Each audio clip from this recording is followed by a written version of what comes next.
Hey everybody, this is Fred Thomas Jr., writer, director, actor, producer. You are now watching The Daily Grind online because that's what's up.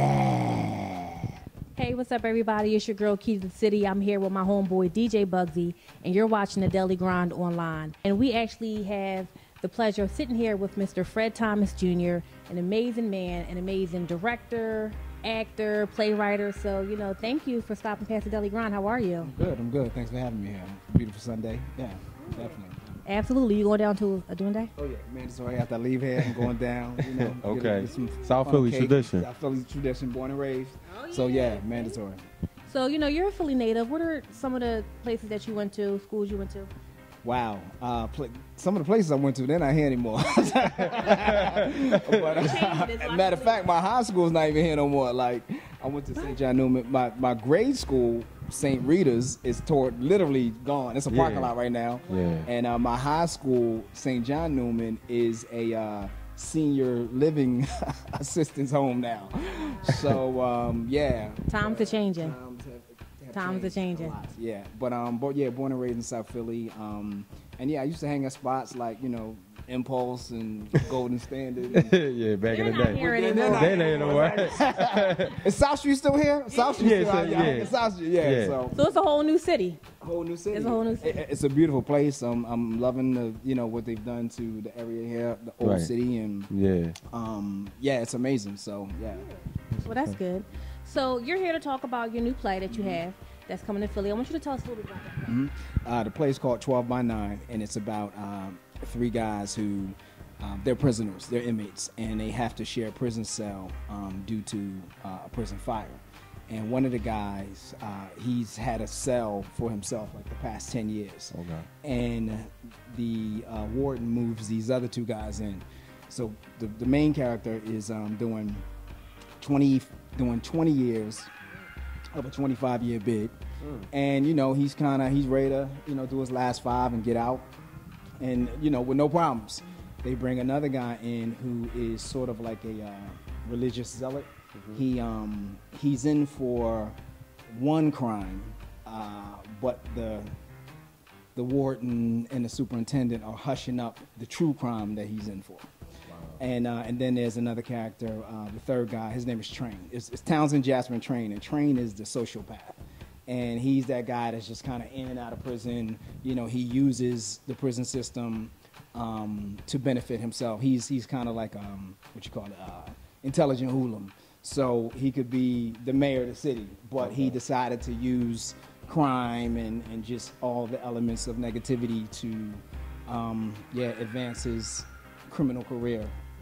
And he has a little backstory as well during one of his rare vulnerable moments.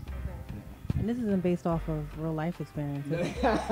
Well, it's not my life necessarily, no, but it's based off of friends I knew who grew up in South Philly and in Philly in general, and other New York, DC, guys who have just been struggling with trying to whether they want to sell drugs on a corner or just live a straight life.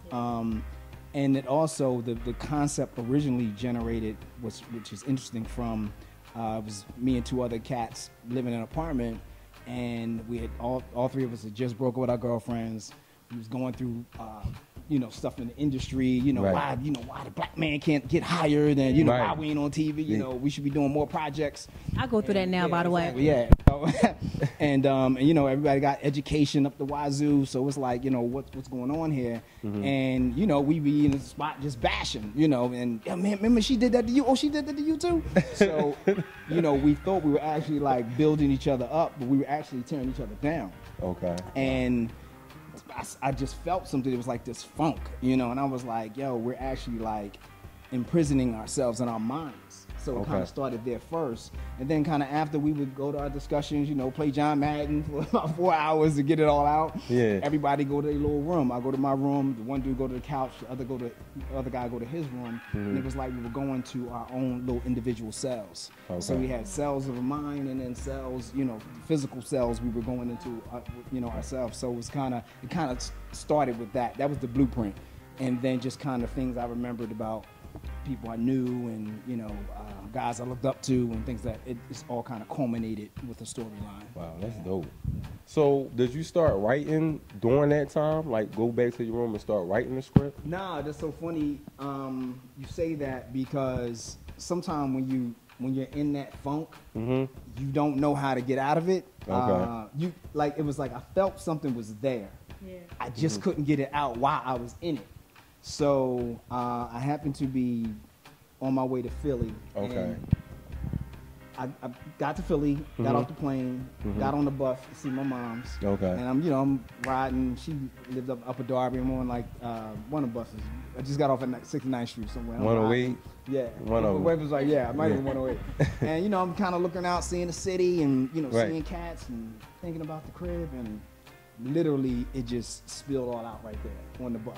And it was like paper, pen. Like, you was it having just one of kinda those like, moments, yeah, huh? like, it Creative moments. yeah, Yeah. it just spilled all out. So what do you do? Well, you I just started like reciting some of the things, like, okay, dude is going to do this, and the guy, like, I didn't have names and all that stuff, but it was kind of like what kind of was going to happen. So Okay. when I got to, you know, her place, I started kind of jotting down notes, and then when I got back to LA, that's when I sat down and just started developing a storyline out of the ideas and the characters that I had to kind of make it cohesive. So, yeah. Wow, that's interesting. That's interesting. So I want to talk a little bit about that you received honorable recognition for your work. So tell us about some of the other awards that you received.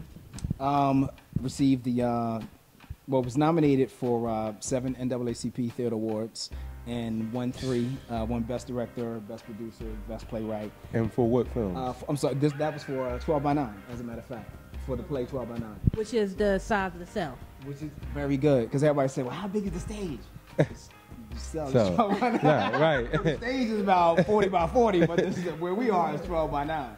So, but And when is this play coming to Philly? we'll be here June 13th, 14th, and 15th at Freedom Theater. Okay. I'm coming to see that. Oh, good. Sure. Oh yeah, we're definitely coming to see that. And when I was doing the some of the when I used to do the Budweiser What's Up commercials, the commercial in a whole won a ton of awards. We won a Black Emmy. We won an Emmy. We won the Grand Con Award, which is like it's like an Oscar for commercials. I mean, I feel like he just annihilated the entire game. Yeah, so that was real cool. Yeah, Clio. Yeah, so that was all that stuff was like really, really cool. Yeah. Well, how'd you come up with the Budweiser thing? Well, That took over the nation. yeah. Yeah, it did. Well, it's crazy. Are you still getting paid for that right now? No, well, my man Charleston III is the one who came up with the concept. Right. And we were all friends, you know, and he called us up one day. I was waiting tables at Houlihan's. And up on Ceylon Avenue. I used to work there. Yeah. See, man, this cat, well, we just cross our paths like yeah, crazy. I used to work there. So I was waiting tables at Houlihan's. I was in grad school at Temple, get my master's in film. And he was like, yo, man, you know, I got this idea. You know, why don't you come up based off the kind of stuff we do, talking to each other, bugging out. It's like, all right, I took a day off, went up to New York. This was a regular day. We just shooting a short film for our buddy. Okay. Because he had a bunch of music videos, but he had nothing narrative on film. And yeah, it was just, you know, us on the phone, you know, no beer, nothing like that.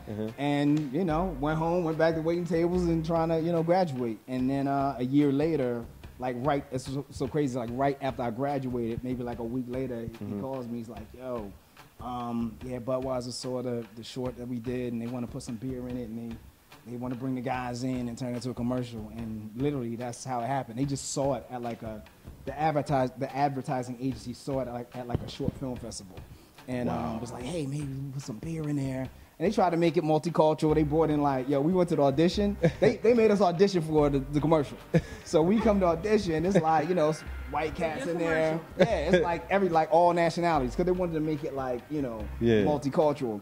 You know, so like you can hear the people on the other side of the wall, you know, and we laughing. He trying to sound like you. He trying to sound like you, you know. So we was like, yo, tell Budweiser we got our starting 5. Like, nah, we running this right here. So the advertising agent was like, yo, what are we doing? You know, It's not about black, white. It's about friendship and what these guys have you Right. know, and what Yeah. you're witnessing. You can't get this. It's not fake. It's real. Real. And it was Yeah. like, that's what we need to show, and that's what they decided to go with. You know, the initial. So career. after that part of your career, how did your life change? Because I'm sure that you became popular. and Yeah, it was funds started to come in your bank account. How did your life change? it was weird. It was kind of like we were out 3 weeks out of the month for about 2.5 years. Just touring, like just it was crazy. Yeah, like all-star games. And that's all y'all had to do. That's all we did. We go to conventions, we go to different clubs and bars, and we go to like, because what happened is, like, say if 7-Eleven had a convention, 7-Eleven would say, you know, well, can y'all bring the guys? And we would contact Budweiser, because Budweiser would have a setup at the 7-Eleven convention. So we go there, a ton of Budweiser conventions. They sent us. Then we got a request to go overseas, so we went to London, Amsterdam, Scotland, and we just hung out and just did commercials and radio, and it was crazy. And getting paid. You was with your friends, so you couldn't ask for anything better. So basically, what I need to do then is, after this interview, come up with a commercial. Yes. That's for the world and get paid and have fun. I like that. Exactly, yeah. And it just kind of escalated. Oprah, Jay Leno, it just...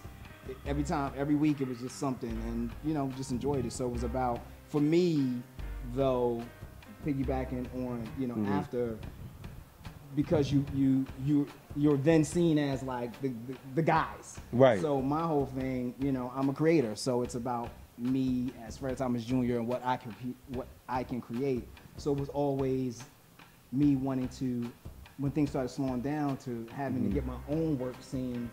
As opposed to being under the Budweiser brand. You guys got together. Yeah. So I kind of, because I was so concerned about the unit, I kind of put a lot of myself on the back burner until things slowed down. So when things slows down, it was almost I had to start all over again as like Fred Thomas Jr. and not part of the boys. The boys.